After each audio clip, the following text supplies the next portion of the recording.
Tamil Nadu assembly ఎన్నికల్లో ప్రభంజనం సృష్టించిన టీవీకే ప్రభుత్వ ఏర్పాటు దిశగా సమాలోచనలు చేస్తోంది. ఎన్నికల ఫలితాల్లో 108 సీట్లు గెలిచిన టీవీకే రాష్ట్రంలో అతిపెద్ద పార్టీగా అవతరించింది.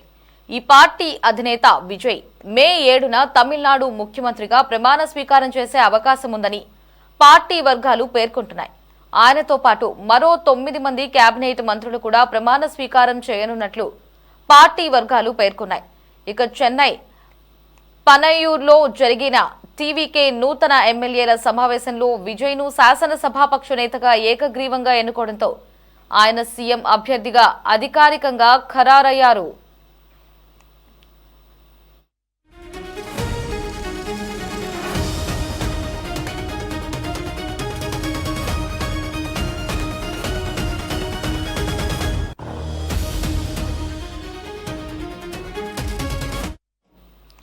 సాధ్యమైనంత త్వరగా ప్రభుత్వం ఏర్పాటు చేయాలని కేబినెట్ ఏర్పాటుపై చర్చలు జరుపుతున్నట్టు సమాచారం.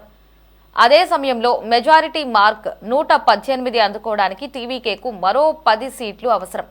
ఇప్పటికే టీవీకేకు మద్దతిచ్చేందుకు పలు పార్టీలు నేతలు సిద్ధంగా ఉన్నారని, గురువారమే విజయ్ సీఎంగా ప్రమాణం చేస్తారని టీవీకే వర్గాలు ధీమా వ్యక్తం చేస్తున్నాయి.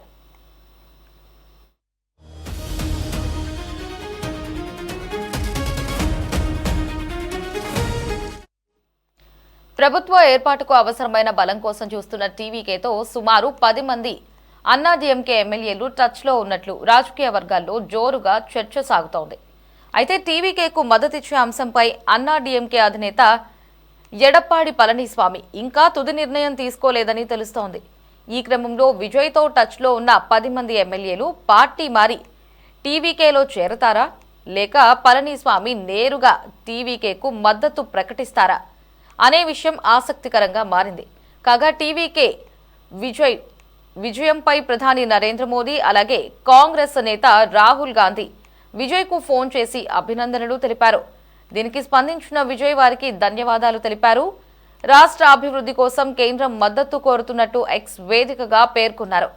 దీనికి సంబంధించి మరిన్ని అప్డేట్స్ ని మా ప్రతినిధి కాశీరావు ఫోన్లో అందిస్తారు. కాశీరావు, లహరి, తమిళనాడు రాజకీయాల్లో ఈసారి సంచలన మార్పులకు వేదికైనటువంటి అసెంబ్లీ ఎన్నికలు రాష్ట్ర భవిష్యత్తును కొత్త దిశలోకి మళ్లించాయి.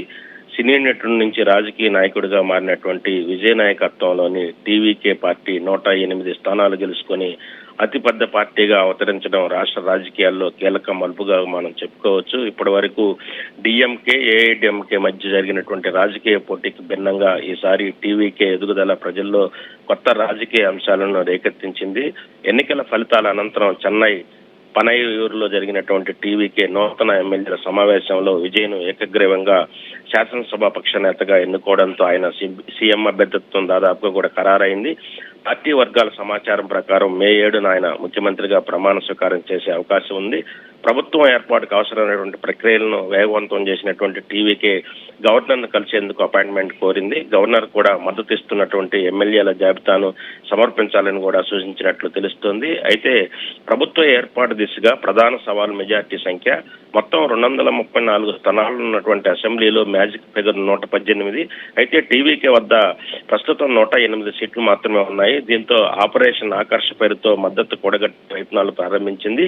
ఇప్పటికే ఇండియన్ నేషనల్ కాంగ్రెస్ పార్టీకి చెందినటువంటి 5 ఎమ్మెల్యేలు టీవీకేకి మద్దతు ఇవ్వడానికి సిద్ధమయ్యారని సమాచారం. ఈ మద్దతుతో టీవీకే బలం 113కు చేరనుంది. కాంగ్రెస్ మద్దతు విషయంలో కూడా రాజకీయంగా ఆసక్తికర పరిణామాలు చోటు చేసుకుంటున్నాయి. పార్టీ వర్గాల సమాచారం ప్రకారం విజయ్కు మద్దతు ఇవ్వడానికి కాంగ్రెస్ కీలక నిర్ణయం తీసుకుంది. అయితే ప్రతిఫలంగా కొత్త ప్రభుత్వంలో 2 కేబినెట్ మంత్రి పదవులు అలాగే కొన్ని కీలక బోర్డుల చైర్మన్ పదవులు కూడా కోరినట్లు కూడా తెలుస్తుంది. ఇంకా గిరీష్ చౌడాంకర్ నాయకత్వంలో జరిగినటువంటి వర్చువల్ సమావేశంలో ఈ అంశంపై చర్చించి టీవీకేకు మద్దతుపై ఏకగ్రీవ నిర్ణయం తీసుకున్నట్లు కూడా సమాచారం. దీనిపై అధికారికంగా ప్రకటన వెలువడే అవకాశం అయితే ఉంది. ఇక మిగతా 5 సీట్ల కోసం టీవీకే ఇతర చిన్న పార్టీలతో సంప్రదింపులు జరుగుతుంది. వీసీకే అలాగే సిపిఐ, సిపిఎం అలాగే ఐయుఎంఎల్ వంటి పార్టీల మద్దతు కోసం ప్రయత్నాలు కొనసాగుతున్నాయి. ఈ పార్టీల మద్దతు లభిస్తే టీవీకే సులభంగా మెజార్టీ మార్కును దాటే అవకాశం ఉంది. మరోవైపు ఏఐడిఎంకేలో ఫలితాల తర్వాత అంతర్గత విభేదాలు ఉధృతమవుతున్నాయని చెప్పుకోవాలి. పళనిస్వామి నేతృత్వంలోని పార్టీలో కొంతమంది ఎమ్మెల్యేలు టీవీకే వైపు మొగ్గు చూపుతున్నారనే ప్రచారం రాజకీయ వర్గాల్లో జోరుగా సాగుతుంది. ఈ పరిణామం టీవీకేకు అదనపు బలం చేకూర్చే అవకాశం ఉన్నప్పటికీ కూడా ఏఐడిఎంకేలో సంక్షోభాన్ని మరింతగా పెంచుతుందనే మనం చెప్పుకోవాలి. ఇది ఎలా అంటే టీవీకేకు కాంగ్రెస్ మద్దతుపై డిఎంకే తీవ్రంగా స్పందించింది. స్టాలిన్ నేతృత్వంలోని డిఎంకే కాంగ్రెస్ పై తీవ్ర విమర్శలు గుప్పించింది. కాంగ్రెస్ నాయకులు వెన్నుపోటు రాజకీయాలు చేస్తున్నారని, ఈ నిర్ణయం పూర్తిగా ఏకపక్షమని డిఎంకే అధికార ప్రతినిధులు ఆరోపించారు. ఈ అంశం రాష్ట్ర రాజకీయాల్లో మరింత ఉద్రిక్తతకు దారితీసే అవకాశం ఉంది. ఇక కేంద్ర స్థాయిలో కూడా ఈ పరిణామాలు ప్రాధాన్యత సంతరించుకున్నాయి. ప్రధాని నరేంద్ర మోడీ అలాగే కాంగ్రెస్ అగ్రనేత రాహుల్ గాంధీ విజయ్కు ఫోన్ చేసి అభినందనలు తెలిపారు. దీనికి స్పందించినటువంటి విజయ్ రాష్ట్ర అభివృద్ధి కోసం కేంద్ర సహకారం కూడా కోరారు. ఇది భవిష్యత్తులో కేంద్ర రాష్ట్ర సంబంధాలకు కీలకంగా మారే సూచనలు కూడా మనకు కనిపిస్తున్నాయి. ప్రస్తుతం టీవీకి ముందు ఉన్న ప్రధాన ఎంపికలు 3. ఇతర పార్టీల మద్దతుతో పూర్తి మెజార్టీ ప్రభుత్వం ఏర్పాటు చేయటం, ప్రత్యర్థి పార్టీ ఎమ్మెల్యేలను ఆకర్షించడం, లేదా అతిపెద్ద పార్టీగా మైనార్టీ ప్రభుత్వం ఏర్పాటు చేయడం. ఇవి విజయం ఉన్నటువంటి ముఖ్యమైన లక్ష్యాలుగా కనిపిస్తున్నాయి. మైనార్టీ ప్రభుత్వం ఏర్పాటు చేస్తే అసెంబ్లీలో విశ్వాస పరీక్షను ఎదుర్కోవాల్సి ఉంటుంది. అయితే ప్రతి నిర్ణయం కోసం కూడా ప్రతిపక్షాల మద్దతు అవసరం అవడం వల్ల పాలనలో సవాళ్లు ఎదురయ్యే అవకాశం కూడా ఉంది. మొత్తం మీద చూస్తే తమిళనాడు రాజకీయాల్లో ఇది ఒక చారిత్రాత్మక దశ అని మనం చెప్పుకోవాలి.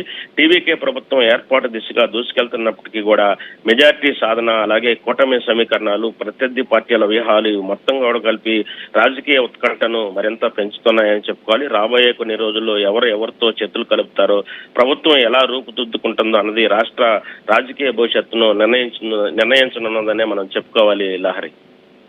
Right Kasirao, thanks for the updates.